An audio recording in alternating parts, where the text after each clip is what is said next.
Okay, Professor Adams here again with a very, very simple demonstration concerning three-dimensional dynamics.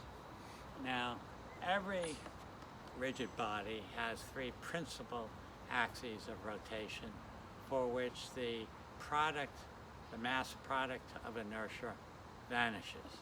For the case of a rectangular block like this, those axes are obvious.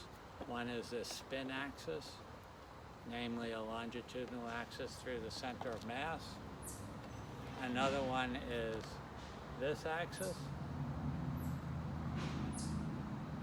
And then the third one is this axis.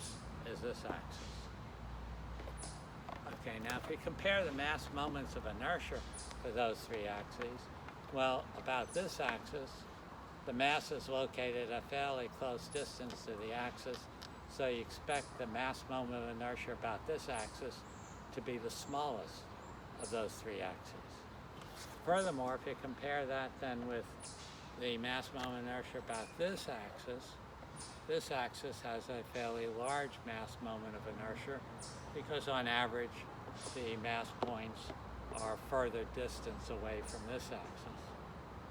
And the intermediate axis is this one, because on average the mass points are a fair distance from this axis, but not as far away from this axis as they were here.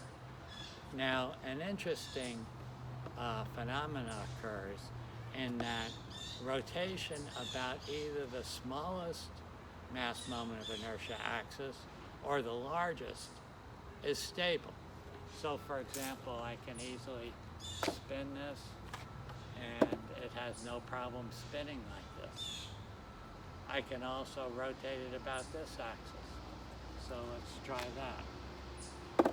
And sure enough, it rotates pretty well. But about the intermediate axis of rotation, the axis that has the intermediate value of the mass moment of inertia, let's see.